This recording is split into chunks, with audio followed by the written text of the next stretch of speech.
that is both the CVR, the cockpit voice recorder, and what is called the DFR.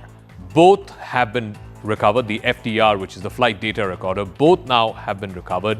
The black box essentially contains these two components, the cockpit voice recorder and the flight data recorder.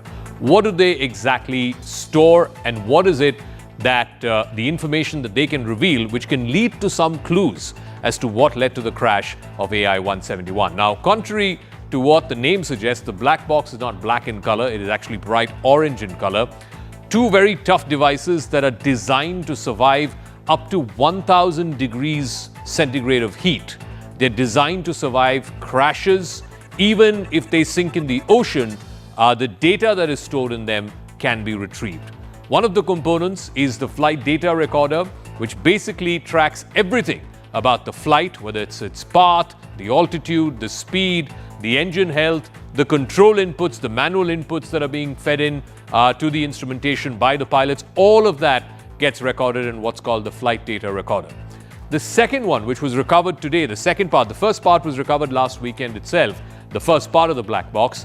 The second part, which is the cockpit voice recorder, is an equally important component because it records all the conversations that happen inside the cockpit, whether it's between the pilot and the co-pilot, between the pilot and any of the crew who are present there, between the pilot and the air traffic control, all communications, and even background noises that happen inside the cockpit, whether it's alarms, engine noise, any sirens going off, all of that gets captured in the CVR or the cockpit voice recorder.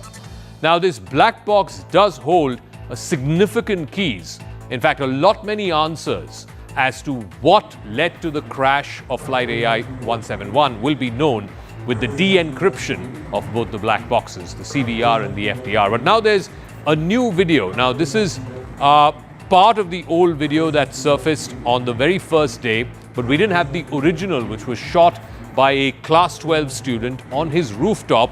He lives in this locality just on the outskirts of the Ahmedabad airport. His name is Aryan Asari. Now, if you listen to this video, and we're going to turn up the volume on this video, we're going to show full frame. Listen to the sound. You can hear a clear sound of an engine rolling. Now, this is not like the engine that is normally what is seen in a 787 or a 777. Those are heavy-duty engines. This noise that you hear is a loud, high-pitched noise. It's almost like a propeller, like these twin-engine flights, these small aircraft that fly, or even like something like a small motor that runs, that pipes up a turbine. It's called the RAT, or the Ram Air Turbine System. Now, this is a small engine that is attached to the bottom part of the fuselage of the aircraft. It drops down only if all other functions fail or all other engines fail. Now, I want you to first listen to the sound. I'll play that full frame and then I'll go across to what is the importance of the RAT. The engine sound is very different from what you would hear in a jetliner like a 777 or a 787.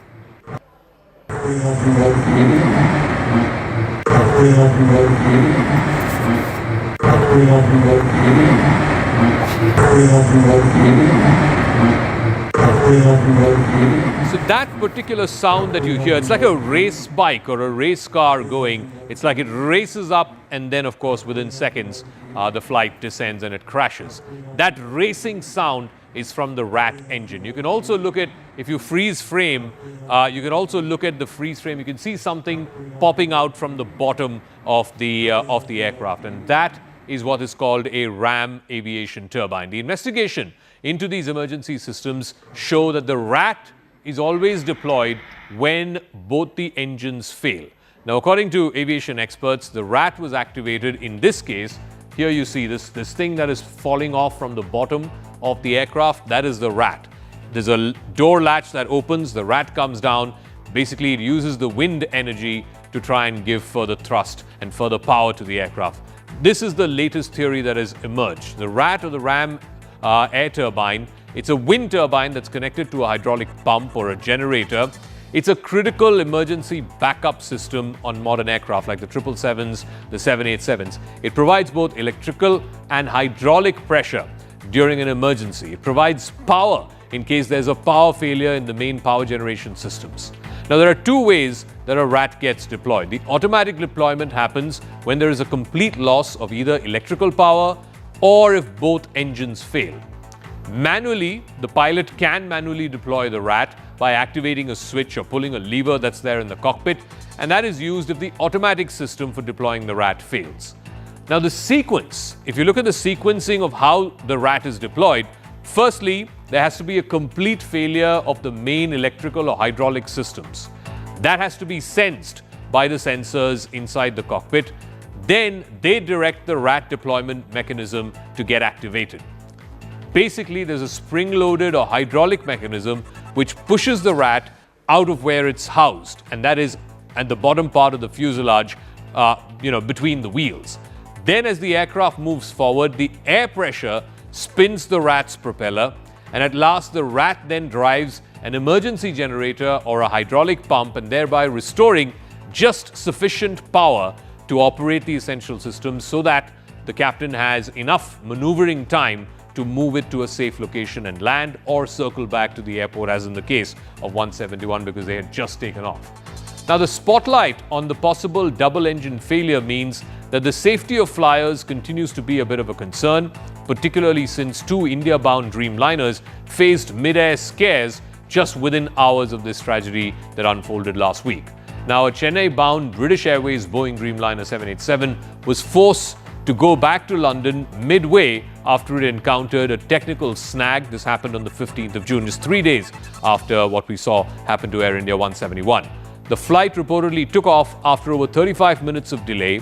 It encountered a problem with the flaps, and today an Air India Dreamliner 787 bound to Delhi from Hong Kong was also forced to return. The aircraft returned 90 minutes after takeoff, following a suspected technical issue that was flagged by the pilots. And then they landed there, and the pilots, then there is a conversation that has also come out between the pilots and the ATC, where the pilots are saying that we can't fly this aircraft until this technical issue is solved. Captain Routray, you heard the sound, you've seen the theories, you've seen the footage. Does this seem to be the most proximate explanation to you as to what happened to Air India Flight 171? Hi, good evening, Zakka. Good evening, everybody. There are too many conspiracy theories, too many photos, videos, blurred videos, and initially a lot of so ultimately one would decide to just wait for the DFDR data. But now, we've been all following. We've been trying to get great footage. We wanted to get, because whenever we zoomed in, the footage would just blurt off. It would just crack up. But now that we have got a better footage, people have got better angles to it. Of course, the sound effect, it is the rat, like what you said exactly, ram air turbine. That is the third line of defense. Remember, the primary set of systems are there for hydraulics, but then there's a standby for hydraulics, and then the third line of defense is ram air turbine. Even for the electrics, there are 2-3 conditions where the ram air turbine automatically deploys.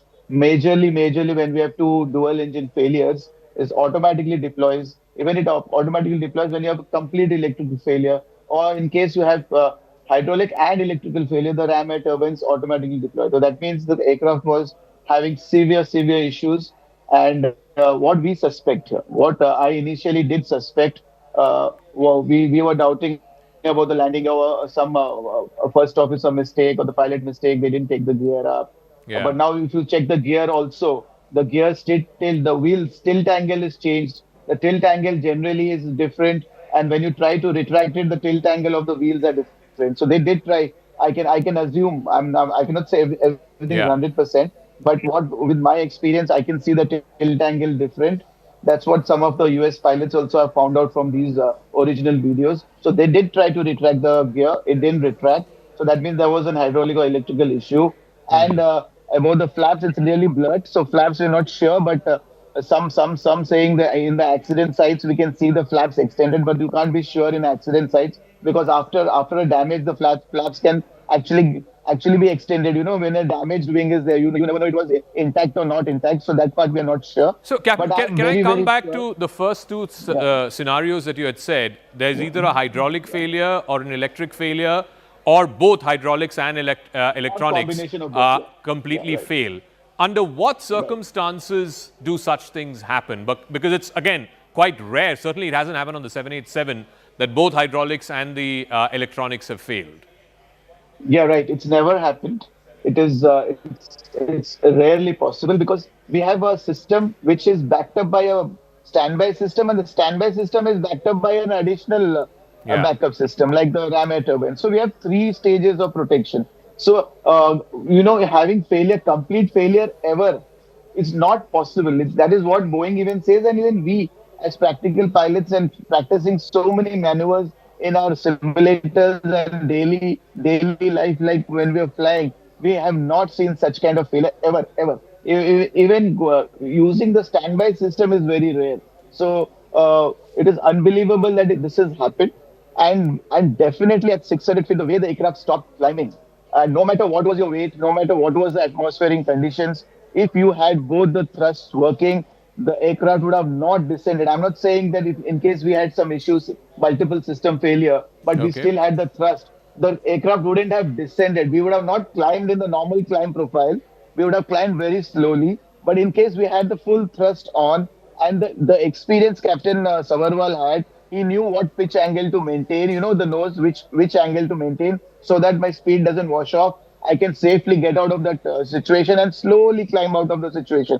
So All it's right. very difficult to believe because the engines are so efficient. It's got so much of power. So the first time I always believed there is going to be some issues with the thrust. I'm not saying it was a zero thrust issue, that both the engines were totally zero. I was suspecting the amount of thrust being produced is way less than what it required to be.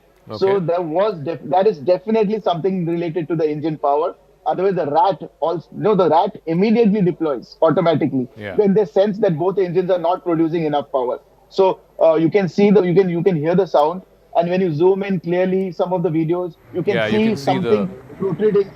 something protruding out where the rat is supposed to be, and that is how the rat behaves. It's a propeller thing. It's going to make a lot of noise, and it is going to try to work with the standby system. It's going to try to give some electrics to the engine igniters so that All right. it keeps trying to restart the engine. So it's a very important part of the airplane. But that comes out only when you're in emergency. And the most important part is Captain Savarwal did say Mayday, no power or no thrust. I don't remember exactly what he said. He said no power or no thrust. That itself is a great indication that he was facing thrust issues. That means he was facing issues with the engines. That is period. I'm sure by now the DFDR has all the data. I'm All sure right. the committee must have already got it incorporated with their software. I'm sure they know what is the preliminary direction of inquiry. They know the preliminary mistake or preliminary issue or the defect with the aircraft.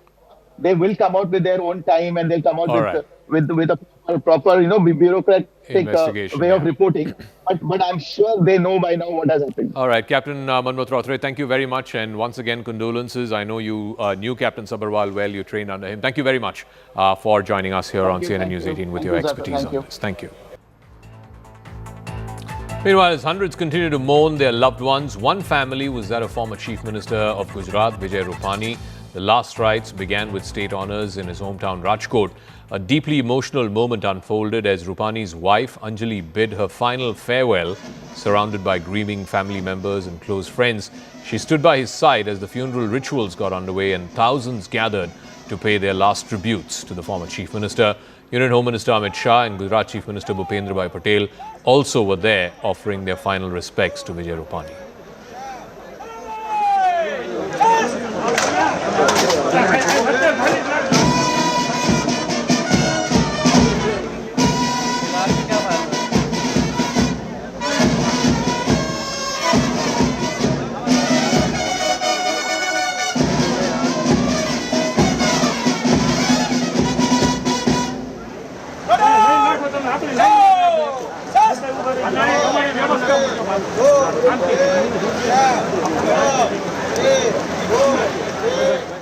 All right, shifting focus, Prime Minister Modi is all set to land in Canada early tomorrow morning. It'll mark a pivotal moment for India-Canada bilateral ties, which have been going through a bit of a rough patch over the last couple of years.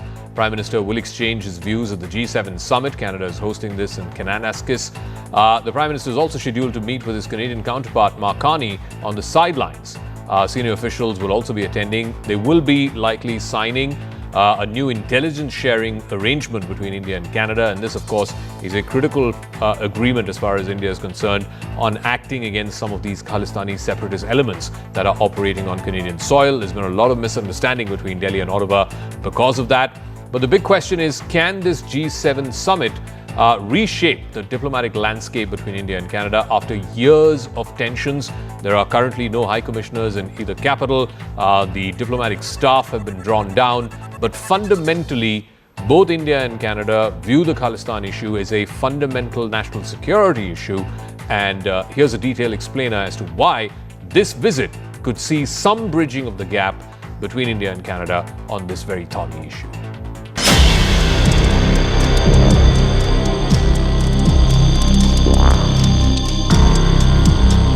Prime Minister Narendra Modi's participation in the G7 summit in Kananaskis in Canada is more than just a diplomatic engagement.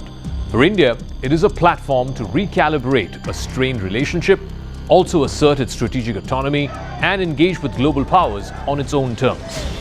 Most significantly, this marks Modi's first ever meeting at a summit level with newly elected Canadian Prime Minister Mark Carney. A moment which many are hoping could signal a thaw in the frozen ties between New Delhi and Ottawa. India-Canada relations reached a historic low under former Canadian Prime Minister Justin Trudeau. What was once a very cordial partnership descended into acrimony, primarily driven by a political clash between Trudeau and Mr. Modi. It was political posturing on the part of Trudeau. There were divergent views between India and Canada on what was a crucial national security issue for both countries.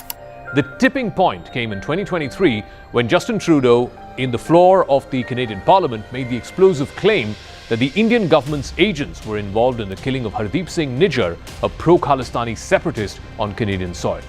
India rejected those allegations outright, calling them absurd and politically motivated.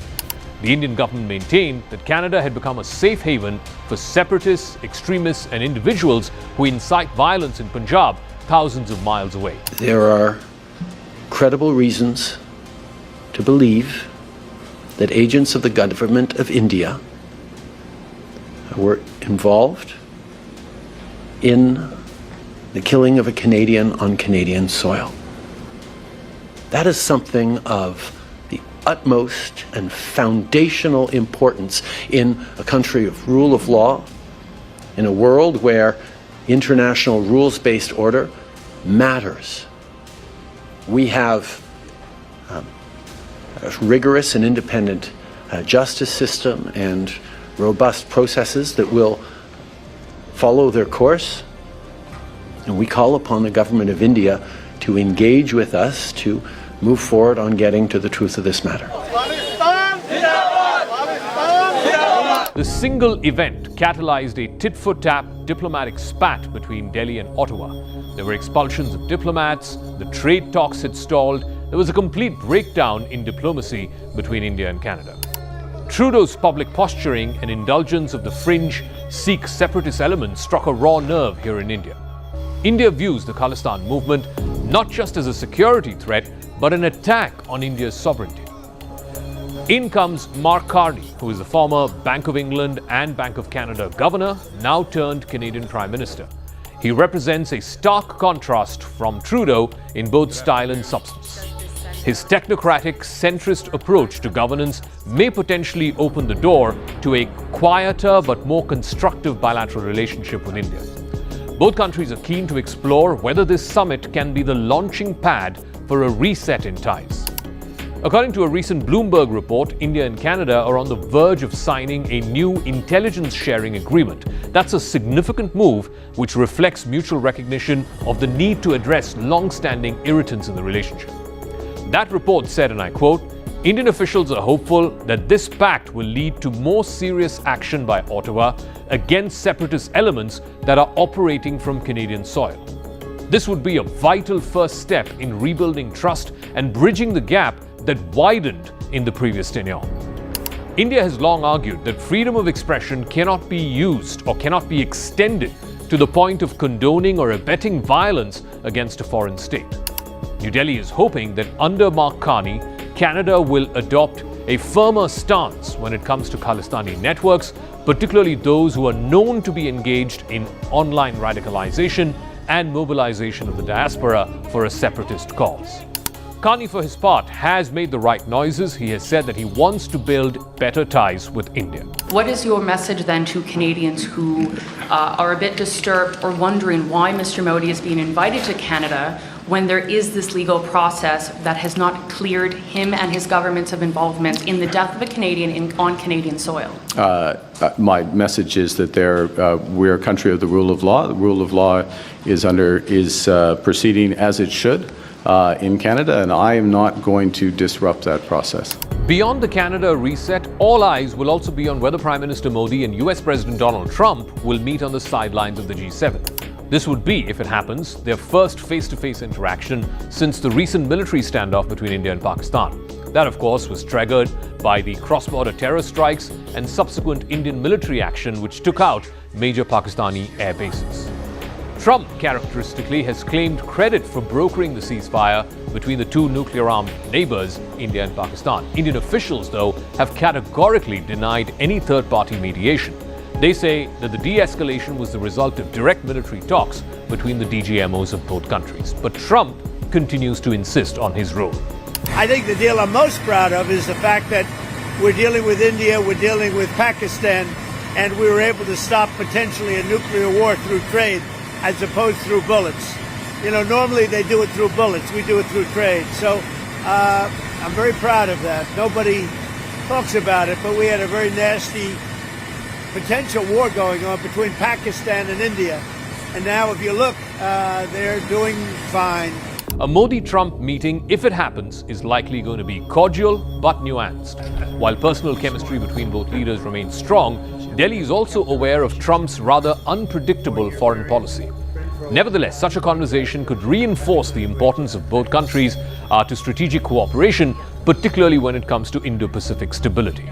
Before arriving in Canada, Prime Minister Modi made a quick stopover in a strategically significant country named Cyprus. While the visit itself was the first by an Indian Prime Minister in more than 20 years, it carries immense geopolitical weight. Turkey is a staunch backer of Pakistan, including in the recent India-Pakistan flare-up. It has often aligned itself with narratives that are detrimental to India's interests. Cyprus is embroiled in its own long-standing territorial and political dispute with Turkey over its invasion of North Cyprus. Cyprus has maintained traditionally warm ties with India. Modi's stopover in Cyprus sends a subtle but very firm signal to Turkey. India is willing to strengthen ties with countries that share concerns about Turkish expansionism and Islamist radicalism under Turkish President Erdogan. Cyprus, for its part, has been a steadfast supporter of India on issues whether it's Kashmir or cross-border terrorism or even United Nations reforms.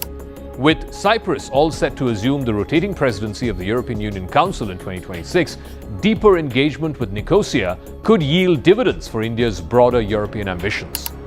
Energy, maritime connectivity, and support for the India-Middle East-Europe Economic Corridor, or IMEC, are all part of the agenda.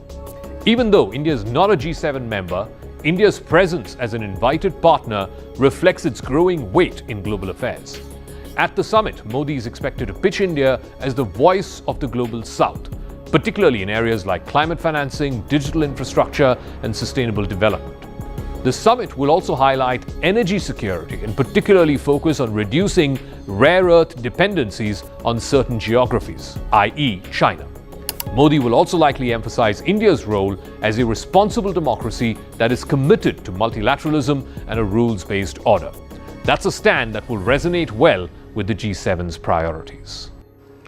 All right, I want to go across to my colleague Sanjay Suri, who's joining us from the G7 venue in Alberta, Canada. First things first, on the India-Canada piece, Sanjay, The relationship has not been in a great place for the last couple of years, ever since really Justin Trudeau made those wild allegations on the floor of the Canadian Parliament. Our high commissioners have been recalled, the diplomatic staff have been drawn down. Why is there hope that under Carney and this potential first meeting between Mr. Carney and Mr. Modi could lead to a turning of the page, perhaps even a new chapter in India-Canada ties? Well, it starts, of course, with India's economic potential, and Carney sees that. He is not just the Prime Minister of Canada, he is an economist of some standing, and he recognizes that at a time when Canadian trade with the US is squeezed and with other countries possibilities are quite limited, India is the most promising new partner. He quite recognizes that and has said so in so many words. And therefore, the Canadian government under Carney now is taking on new steps. There are moves to address and take on board India's concerns over extremist Khalistani elements here and their disruptive and threatening postures in relation to India itself and in relation to Indians who are settled here in Canada. And that there is a good deal of concern that India has expressed, and this has been through the course of talks with the new government, and there are signs that the Canadian government is going to take that on board. However, the issue over Niger is not going to go away in a hurry, and we have that a very clear indication from Carney on that, and he said that he has engaged with the Indian government and that he used the word accountability is what the Canadian government is looking for. And in fact, there has been a lot of pressure on Carney from within the Liberal Party and others in Canada, to the extent that the formal agenda at G7 now includes a section on what is called foreign interference and transnational crime. So this is something that the G7 is now taking up formally and fully, and this is going to be an area that India will have to negotiate very carefully. Also, we're hearing that there are some protesters who've been gathering there, and they've been given some designated places to protest as well. Just how high is the security concern there, in the routes that the cavalcade passes, outside the venue where the meeting is happening, etc.? Because we're running these pictures of a posé of trucks and cars heading out closer to the venue. Well, the venue itself at Kananaskis is going to be quite secure. This is sort of a little town lodged in the Rocky Mountains. There are a few roads leading up to it, and those are easy to secure, which is the reason, of course, that this G7, like all G7s, are located in relatively inaccessible spots where crowd control becomes easier. There is a greater concern in Calgary, where the Prime Minister lands later today, this evening, Canadian time. He will be there, and it is only from there that he will move to Kananaskis. And so there are concerns within Calgary. There are concerns en route to Kananaskis more than at the venue itself. And clearly the Canadian authorities are very well aware of that, and without doubt they would have done all they could to secure the route and to secure the visit of the Indian Prime Minister. All right, Sanjay Suri, we'll leave it at that. Thanks very much, reporting for us from Alberta, Canada. The situation in the Middle East is only escalating by each passing day. The conflict is in its fourth day. There is no sign of either side, Israel or Iran, backing down. Both countries continue to exchange missile and drone strikes as the world watches in uneasy anticipation. Israel and the United States both continue to pile on pressure on Iran. Who is playing the bigger gamble? Is it America and Israel, or is it actually Iran? Because Iran arguably appears to be at its weakest. The regime in Iran appears to be at its weakest that it's been in the last 50 years, because its proxies in the axis of resistance, whether it is Hamas or Hezbollah, and to some extent even the Houthis, the threat of them has been neutralized to a great extent by Israel in the last year plus.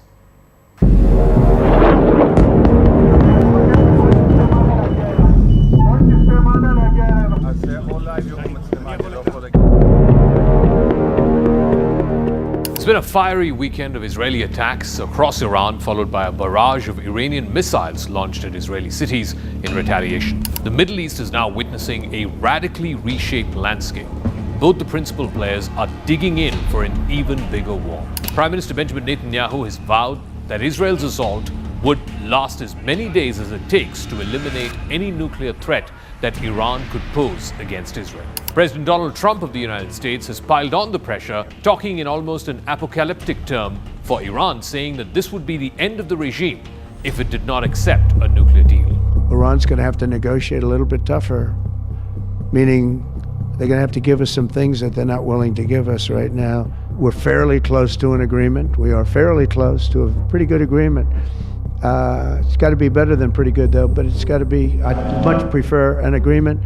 As long as I think there is an agreement, I don't want them going in because I think that would blow it. Might help it, actually, but it also could blow it. I say this, Peter, very strongly. They can't have, whether it's going in or not going in, they can't have a nuclear weapon. I'd prefer the more friendly path. Both men appear to be gambling. In Netanyahu's case, he's betting that Israel's barrage of attacks will fatally damage Iran's nuclear program.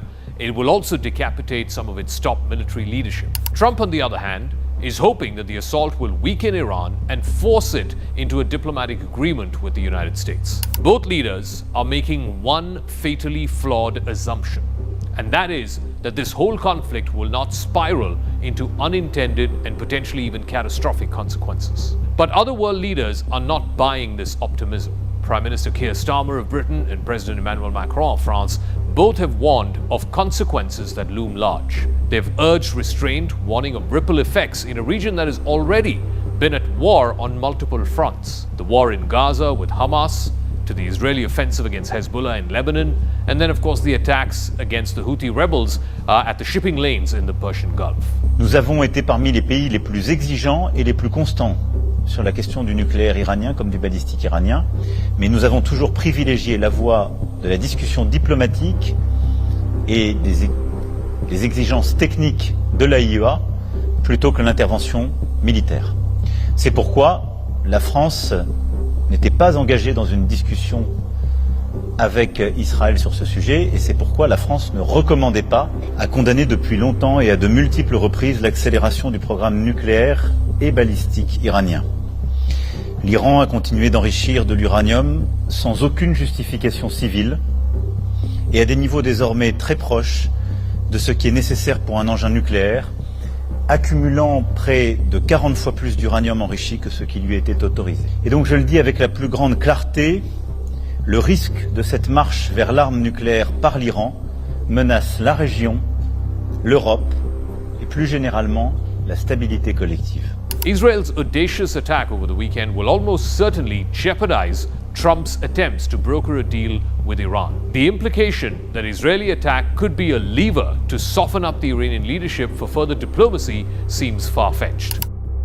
Oil prices have spiked, stock markets have skidded as the prospect of a wider war is rattling the world. What loomed above all was the uncertainty about what comes next.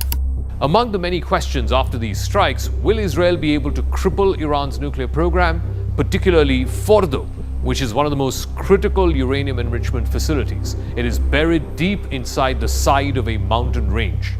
Israeli fighter jets struck that site early Saturday. Iranian authorities have confirmed this to the International Atomic Energy Agency. Will the strikes also compel Iran to make a dash to further accelerate the rush towards a nuclear bomb? Presuming that Iran has the capacity still, even after these Israeli attacks on its nuclear sites and the killing of the Iranian scientists, to actually go ahead and develop a bomb. Experts warn that Iran could withdraw from the Nuclear Non-Proliferation Treaty, the NPT, which in turn could set off a regional nuclear arms race. Israel is not a signatory to the treaty. It has never confirmed that it possesses nuclear weapons. Will the United States be dragged into the conflict beyond what it has already done to defend Israel? If it does, will that expose American troops and American assets in a region that is already plagued by Iran and its proxies? The US has moved diplomatic personnel out of vulnerable locations like Iraq, Kuwait, and Bahrain. Will the United States be able to prevent the conflict from escalating into a region-wide war? If it does spiral, how would that affect the calculus of Russia with its ongoing war in Ukraine? And also, how would that affect the calculations of China with its hegemonic designs on Taiwan? Both these countries, Russia and China, could exploit an America that is preoccupied by yet another war in the Middle East. Trump may have calculated that this was a bargaining chip, but it is a gamble. If the US gets dragged into this war, the entire geopolitical map from Paris to Moscow to Washington to Beijing to Delhi will all change. Trump's immediate challenge would be to prevent any such escalation in the Middle East. He will have to put pressure not just on Iran, but also on Netanyahu, who has left no doubt that he sees these strikes as just an opening salvo. He wants and will get a sustained operation to extinguish any possible Iranian nuclear threat. Tonight I wish to speak to you, the proud people of Iran. We're in the midst of one of the greatest military operations in history, Operation Rising Lion. The Islamic regime, which has oppressed you for nearly 50 years, threatens to destroy my country, the State of Israel. The objective of Israel's military operation is to remove this threat, both the nuclear threat and the ballistic missile threat to Israel.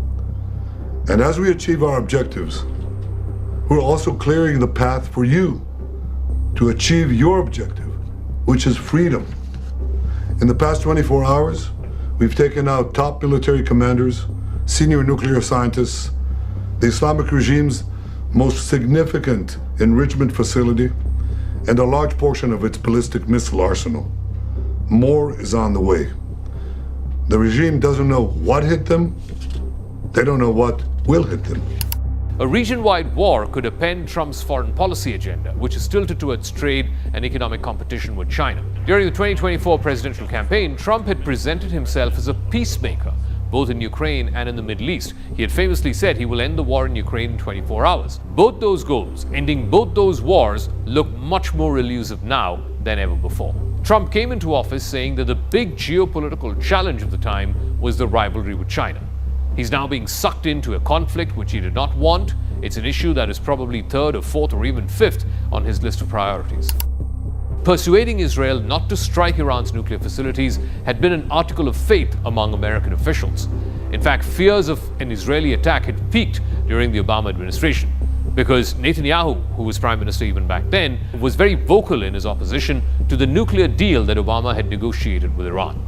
The United States now faces a reality where basically the entire region, from Saudi Arabia to UAE to Bahrain, all of them view America's closest ally, Israel, as the primary destabilizing factor in the region. Moreover, the timing of Israel's attack, it came just days before the next scheduled round of talks between Iran and Trump's special envoy, Steve Witkoff, in Oman. In fact, that raises the risk that other countries will regard American diplomacy as merely a distraction that is intended to help Israel.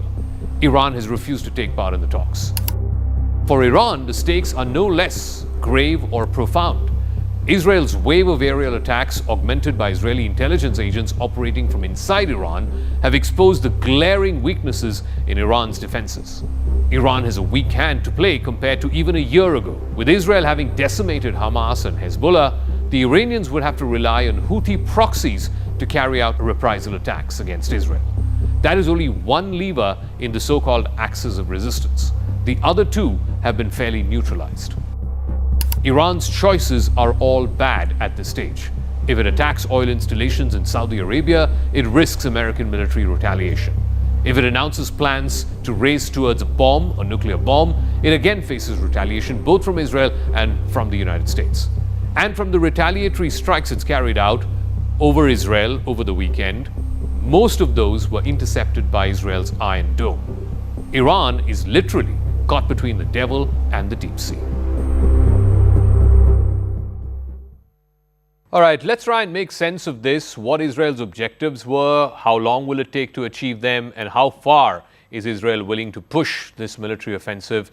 This is the biggest flare-up that we've seen between Israel and Iran in decades in the Middle East. I want to go across to Mr. Raz Zimit. He's the director with the Institute of National Security Studies in Tel Aviv. Thank you very much, Mr. Zimit, for speaking with us. So Israel's objective when it undertook this Operation Rising Lion was to try and neutralize or decapacitate Iran's nuclear program, because that is an existential threat to Israel.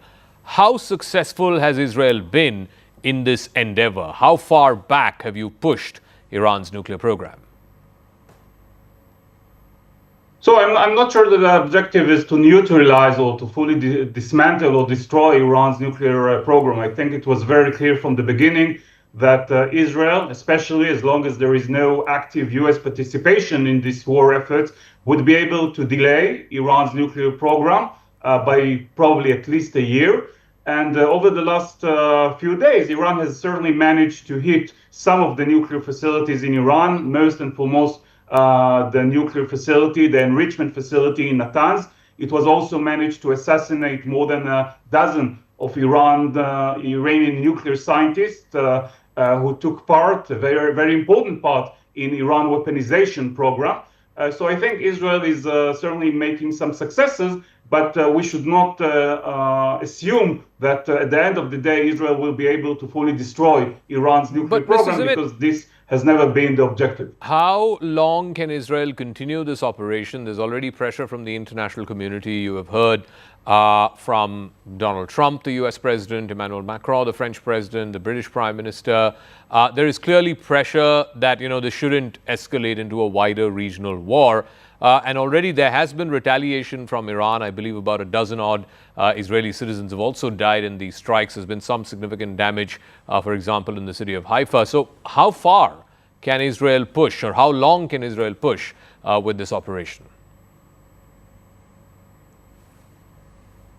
Well, I think that from the operational point of view, Israel will have to calculate where is the time when Israel has managed to hit the most, or to impose the most significant damage to Iran's nuclear program, and that any further military activity could not contribute very significantly to further degrade Iran's nuclear facilities. I think that at this point, and it could take several days or a few weeks, then I think Israel would reach the conclusion that this was the right time to put an end to its military efforts. But I have to add that due to the fact that in the future Iran might try to reconstitute its nuclear facilities, and perhaps even to break out or try to break out to nuclear weapon, I can't rule out the possibility that in the future we might see further activities, either military actions or covert activities by Israel, meant to make sure that the achievements reached by Israel in recent days will be preserved. And finally, Mr. Sumit, as we conclude this discussion, Iran has reportedly told the United States, and there have been multiple rounds of talks between the US and Iran. One was supposed to happen over the weekend between Mr. Witkoff and Mr. Arakchi, but it didn't happen because Iran said we can't be talking over this war that has erupted. They have said that they're willing to agree if Iran is allowed to enrich uranium for civilian purposes, not to develop a weapon, but to enrich uranium for civilian nuclear energy. Would such an agreement be okay with Israel? So the major problem during the talks between Mr. Witkoff and Mr. Arakchi has always been the issue of whether Iran should be allowed to enrich uranium inside Iran. From the Iranian point of view, this has always been the Iranian demand. They want to preserve the right to enrich uranium inside Iran. They consider that as not just their right, but also as a kind of insurance to make sure that they can have full control over the enrichment uranium if necessary. The American and also the Israeli position has always been that Iran should not be allowed to maintain its enrichment capabilities inside Iran. If they need some fuel for the use of civilian purposes, they can certainly use fuel imported to Iran. There was also this idea of establishment of a kind of consortium outside Iran, which would supply fuel to Iran, and the Iranians were not ready to accept that. So I think that the only real condition that, if fulfilled, will satisfy both Israel and the United States would be if Iran agrees to accept this demand. All right, Mr. Raz Zimit from the Institute for National Security Studies, thank you very much for joining us here on CNN News 18. CNN's Clarissa Ward has reported from Tamra. This is a village in northern Israel that's inhabited predominantly by Palestinian citizens of Israel, where multiple civilians were killed after an Iranian rocket struck very close to their home. You can see the scale of the destruction as a result of the impact of that missile hitting, and it really extends down the block. And in many ways, this strike, it really gets to not just the tragedy of this conflict, but also the complexity. This town, Tamra, is a Palestinian-Israeli town. And there was social media video online last night, verified by CNN, that showed people from a neighboring town actually cheering as they saw those missiles coming down onto Tamra. They could be heard rejoicing, "May your village burn." And it's important to mention as well that we've also seen videos on social media of Palestinians cheering as missiles rain down near the city of Tel Aviv. And we spoke to a priest, Father Huri, who told us that he believes innocent people are losing their lives because of the actions of bad leaders. We want all of them to sit on the same table and to sit like brothers, sons of Abraham, and to say it's enough, because violence calls violence and blood calls blood. It's easy to know how to start wars, but only God knows how it's going to finish. Shortly after we finished talking to Father Huri, the sirens went off again, and we were ushered into a shelter in the house across from the Khatib family home. And the woman who lives in that house, who witnessed and lived through what happened last night, visibly shaken, crying, trembling, deeply fearful for her life. The all clear has been given. People are getting back to the work of cleaning up, and it's going to be a big job. CNN's Nick Robertson reported on the aftermath of the deadly Iranian missile attack in a residential complex in the central Israeli city of Bat Yam. The death toll from the Israeli government from overnight strikes has now risen to over 10 as emergency workers on the ground continue search and rescue operations. That's where we're located, central Israel right now. There was a barrage of Iranian missiles came in. One of them, we saw a lot being intercepted, but as I looked to the horizon in this direction last night, I could see a huge flash, and now we can see below us the destruction. I mean, just looking at the ground here behind me, you're seeing kids' toys. This is a residential neighborhood back in the apartments behind us. I know, Neville, if you can pan back up again, here you can see the destruction, but I'm joined by police spokesman Dean Elsdon. Dean, tell us what you're finding here and what you're still in rescue and recovery, right? Absolutely. The efforts of the rescue efforts are still extensive, still ongoing. This is the result of yet another barrage of rockets targeting our civilian populations. I do want to say that the civilian discipline of the population, the Israeli population, to listen to the Home Front Command, to find protected shelter is what's saving so many lives. But when you see six people here were the killed. number is very dynamic. It's changing. Obviously, you can see this is not a site that's going to end very quickly. We still have police bomb squads together with the Home Front Command using different technology and removing dangerous debris to find people believed to be injured or missing still underneath this rubble. Why do you think people are still missing? I believe, as you can see, that it's clear to see that they might be possibly underneath this rubble. Maybe the communication was lost between their loved ones. They haven't been able to make contact. This is still ongoing. It's still very dynamic, but this is what we've been preparing for to best service our civilians during this very difficult time where they've clearly been targeted by these terror rockets. It appears that the government doesn't expect this to end anytime soon. There are no schools today, no plans, it appears, for children to go back to schools. And this advice that you're talking about, and listening to the spokesman of the military last night, the IDF saying, look, we have defenses, but they're not hermetically sealed, that Iran still has capabilities. Stay close to your shelters. That continues to be the message. But how long can Iran keep this going? You know, I can't see the future, but what I can tell you is that we're constantly holding dynamic situational assessments in the police in order to respond to sites like this where residential communities are being targeted. Our bomb squads working very close together with the Home Front Command, K9 units that are able to sniff out people that are that might be trapped underneath the rubble. There's a few different commands that we're asking of the public. obviously to stay close to protected shelter, to be in protected shelter until you get a notification to leave, but also not to share locations of impact sites. It's very dangerous. The Iranian regime is obviously using this to continue their targeting of the civilian population, and so we ask to continuously listen to these instructions. And the fact that this neighborhood has been hit, there are air defenses around the country. How effective can the air defenses be? There's Iron Dome, there's David Sling, there's Arrow 2, Arrow 3. What percentage of Iranian missiles are getting through? You know, these are questions more for the IDF. Obviously, given the technology, it's less connected to the police. But what I can tell you is that it's a miracle that the number of casualties, unfortunately, it's heartbreaking that there is casualties, that there is fatalities.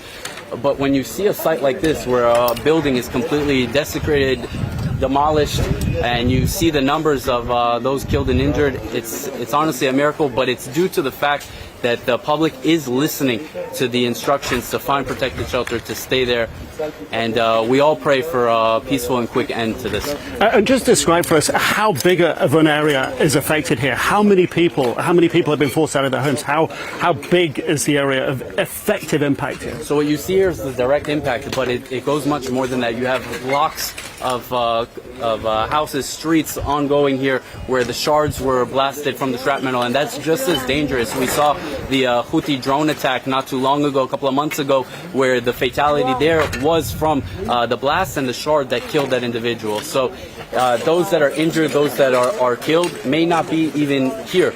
It could be a block away, 2 blocks away from here. And quickly, could you give us an assessment of those who have been injured and taken to hospital? How many? What's their condition? So there's various conditions, and we're talking about dozens of injured. I don't want to get into exact numbers. Obviously, this is also dynamic. It's changing as the forces, the police and the IDF are working to locate more individuals, and we're finding more individuals. So I don't want to give you that exact number, but I can tell you that unfortunately that number is growing.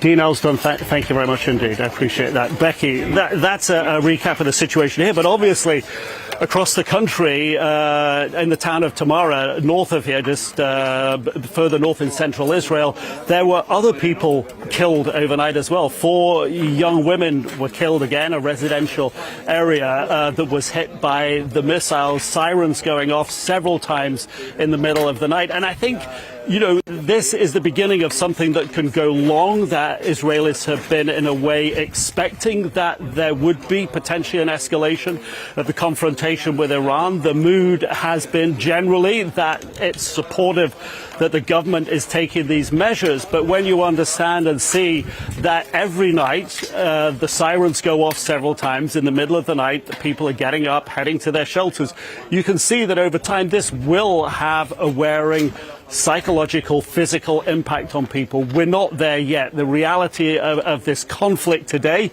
the buildings you see behind me here, we know that Israel launched a number of strikes into Iran last night. They say, the IDF says that they targeted Iran's defense ministry in the capital. It appears Iran's energy infrastructure, gas supplies were also part of the targeting. Yesterday, we've seen in Tehran as well, the authorities there, state media reporting a house there that was hit during an Israeli strike where 60 people were killed. They say 20 of them children. This is a conflict that is impacting civilians, whether you're in Israel or Iran.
अब This is News 18 Network.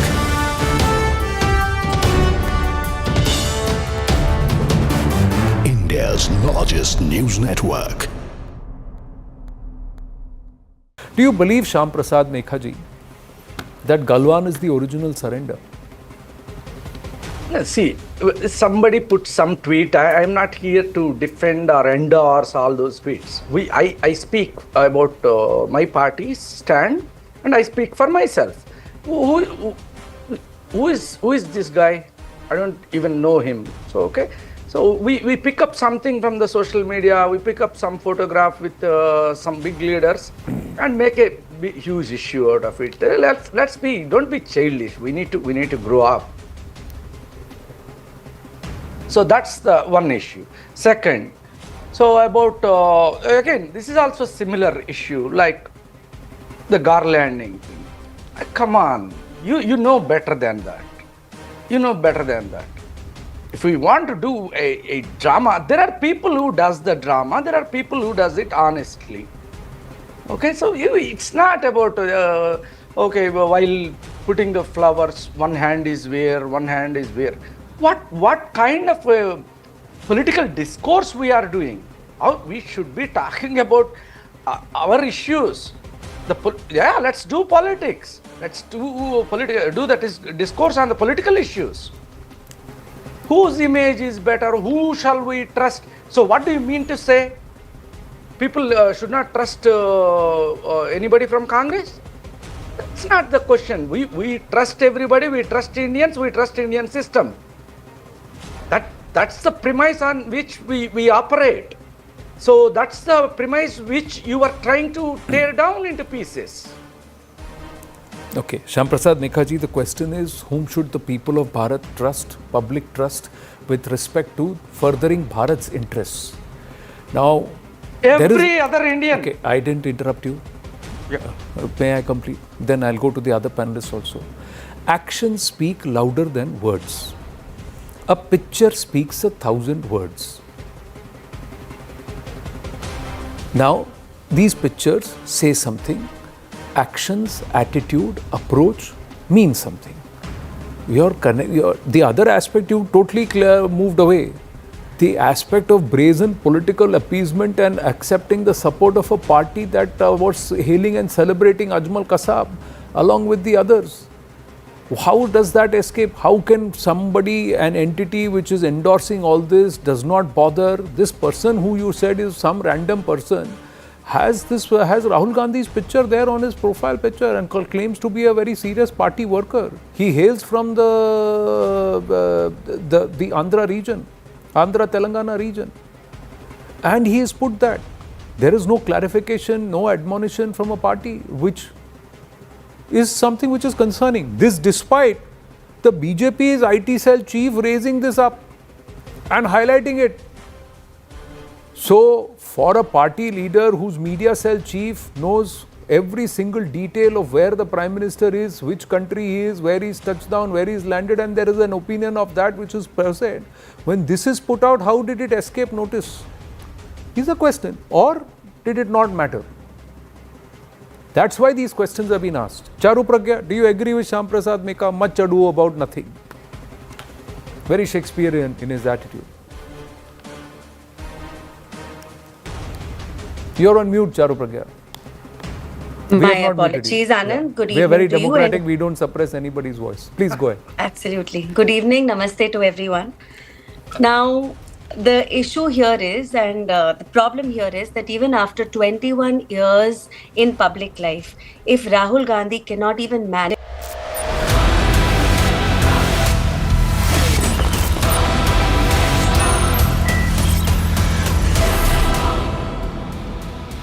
Viewers, it's been a big news day. It's been a big news day because a new video has emerged. And you can see it in the middle of your screens. We haven't treated it very well. We were going to circle certain components of this and label this picture. But viewers, this new video is throwing new possibilities. It is throwing up new prospects that seem to suggest that there is something quite wrong. That AI 171 is just the tip of the iceberg. And this new video has emerged on the day, viewers, when there have been, in the last 24 hours, 3 incidents involving the Boeing 787 or the Dreamliner. Now, viewers, all of these incidents are prompting a lot of conversations. People are worried because these planes, all bound for India, by the way, from different parts of the world, returned back to base, citing a lot of technical issues. In fact, on one of them, there was an engine indicating and crew alerting system, or the ICAS, that went off. And this is a very serious issue, viewers. And I'm talking about the Hong Kong to Delhi flight. So all of this put together is making people wonder if flying